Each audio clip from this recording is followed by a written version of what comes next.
Hai, Assalamualaikum. Bertemu lagi kita pada hari ini untuk subjek sejarah. Okey, hari ini kita akan belajar unit 8 mengenai tokoh terbilang Kesultanan Melayu Melaka. Okey, subtopik yang kita akan pelajari pada hari ini ialah kenali tokoh terbilang. Kenali tokoh terbilang. Apa yang dikatakan dengan tokoh terbilang? Okey, jom kita tengok apa dia tokoh terbilang. Ini adalah maksud tokoh terbilang. Tokoh terbilang merupakan individu yang dihormati dan disanjung oleh masyarakat. Maksud tokoh terbilang ialah tokoh terbilang merupakan individu yang dihormati dan disanjung oleh masyarakat. Dia merupakan individu yang kita hormat dan disanjung oleh semua orang. Ini yang dinamakan sebagai tokoh terbilang. Okey, ini adalah contoh-contoh tokoh terbilang pada zaman Kesultanan Melayu Melaka. Okey, antaranya ialah Parameswara, Hang Tuah dan Tun Perak. Okey, ketiga-tiga tokoh ni merupakan tokoh terbilang pada zaman Kesultanan Melayu Melaka. Okey, kita tengok seterusnya. Ini adalah merupakan ciri-ciri tokoh terbilang. Yang dikatakan tokoh terbilang mestilah mempunyai ciri-ciri ini. Okey, ciri yang pertama ialah gigih. Seorang tokoh terbilang mestilah gigih. Contoh dia, Parameswara gigih memajukan Melaka sebagai pusat perdagangan. Sebab itulah Parameswara dikatakan tokoh terbilang kerana baginda gigih memajukan Melaka sebagai pusat perdagangan. Okey, ciri yang kedua ialah mempertahankan kedudukan negara. Apa dia yang dikatakan mempertahankan kedudukan negara? Kedaulatan negara. Okey, Tun Perak mempertahankan Kesultanan Melayu Melaka daripada ancaman luar. Tun Perak ini merupakan seorang bendahara yang sangat terkenal pada zaman Kesultanan Melayu Melaka. Nanti kamu akan pelajari lebih lanjut lagi. Okey, ciri yang ketiga ialah berkorban untuk negara. Sanggup berkorban untuk negara. Contoh dia Hang Tuah lah. Hang Tuah mempertahankan perairan Melaka daripada serangan musuh. Kenapa Hang Tuah mempertahankan perairan Melaka? Kerana pada masa itu Hang Tuah adalah merupakan seorang Laksamana. Laksamana ni tugas dia mempertahankan keamanan kerajaan lah. Okey. Nanti kita akan tengok lebih lanjut. Okey, seterusnya. Okey, ini adalah nama-nama tokoh terbilang yang akan kamu pelajari dalam topik ini. Okey, ada 6 tokoh yang akan kamu jumpa. Tokoh yang pertama ialah Parameswara. Yang kedua, Sultan Muzaffar Shah. Yang ketiga, Sultan Mansur Shah. Dan yang keempat, Sultan Alauddin Riayat Shah. Okey. Manakala tokoh terbilang yang kelima ialah Bendahara Tun Perak. Dan tokoh terbilang yang terakhir yang akan kamu pelajari ialah Laksamana Hang Tuah. Okey? Harap kamu jelas dan ingat keenam-enam tokoh ini. Okey? Seterusnya. Ini adalah sumbangan.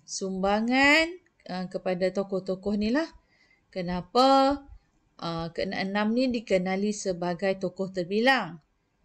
Ini adalah sebabnya. Tokoh terbilang memberikan sumbangan yang besar dan menjadikan Melaka sebagai sebuah empayar yang kuat dan terkenal di alam Melayu.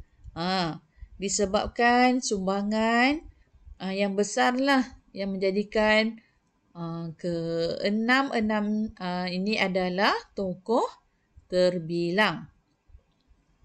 Menjadikan Melaka sebagai sebuah empayar yang kuat. Empayar ni maksud dia kerajaan. Lebih kurang macam itulah. Kerajaan yang kuat dan terkenal di alam Melayu. Okey, kita tengok satu persatu. Okey, kita tengok tokoh yang pertama iaitu Parameswara.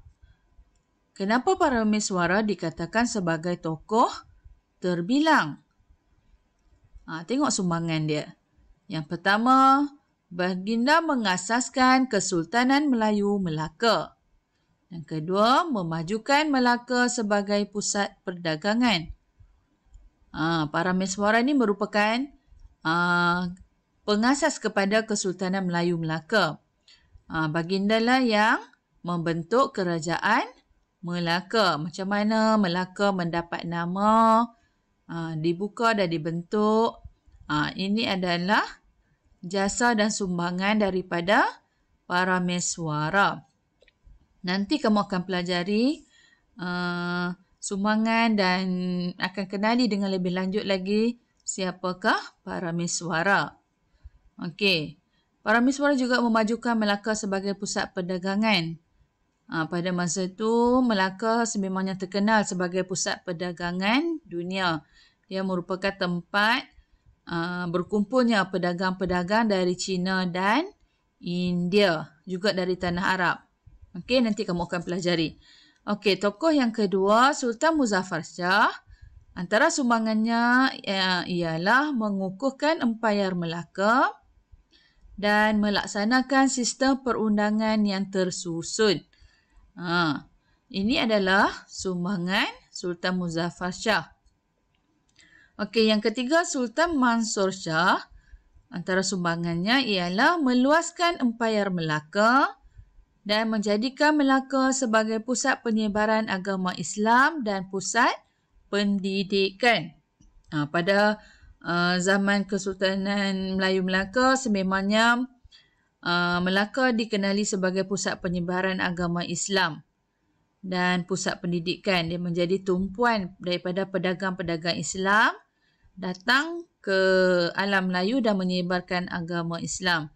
Melaka sebagai pusat dia lah berkumpulnya semua pedagang-pedagang yang beragama Islam. Okey. Seterusnya, Sultan Alauddin Riayat Shah. Sumbangannya mengambil berat tentang keamanan dan keselamatan dalam negeri serta menjaga kebajikan rakyat. Sultan Alauddin Riayat Shah ini ada cerita mengenainya. Okey. Baginda dikatakan seorang raja ataupun sultan yang berjiwa rakyat. Ada cerita yang menyatakan baginda menyamar sebagai rakyat biasa dan membuat peninjauan dalam negeri Melaka. Dia mengambil tahu tentang kebajikan rakyat. Nanti kamu akan jumpa. Okey, seterusnya kita tengok Bendahara Tun Perak. Antara sumbangan Bendahara Tun Perak ialah menguruskan pentadbiran secara sistematik dan menunjukkan kesetiaan tinggi terhadap pemerintah. Bendahara Tun Perak memang sangat terkenal. Dia pandai mengurus dalam hal-hal pentadbiran. Okey, dan menunjukkan kesetiaan yang tinggi terhadap pemerintah. Jawatan beliau ialah bendahara. Kalau pada masa kini, lebih kurang kepada Perdana Menteri ataupun Menteri Besar lah. Okey. Ini adalah tugas. Ini adalah peranan dan sumbangan Bendahara Tun Perak. Okey, tokoh terbilang yang terakhir ialah Laksmana Hang Tuah. Antara sumbangan Laksmana Hang Tuah ialah memastikan keselamatan perairan Melaka dan menjadi utusan Kesultanan Melayu Melaka. Cikgu rasa kamu dah pernah dengar nama Hang Tuah kan? Hang Tuah, Hang Jebat, Han lekir, han likiu semua tu. Okey? Hang Tuah memang sangat terkenal. Pahlawan Melayu Melaka. Dikatakan antara sumbangan beliau ialah memastikan keselamatan perairan Melaka dan menjadi utusan. Utusan ni maksud dia orang perantaraan lah dengan kerajaan-kerajaan luar. Laksamana Hang Tuah biasanya akan menjadi utusan Sultan Melaka lah. Okey. Ini adalah tokoh-tokoh terbilang yang akan kamu pelajari seterusnya nanti. Cikgu harap kamu jelas. Dan kalau tak jelas juga, kamu boleh rujuk buku teks muka surat 108 dan 109. Rujuk, baca dan fahamkan. Okey? Okey, cikgu rasa sampai setakat ini dahulu pada hari ini. Kita sampai jumpa lagi. Jaga diri, jaga kesihatan kamu. Okey, sekian. Terima kasih. Assalamualaikum.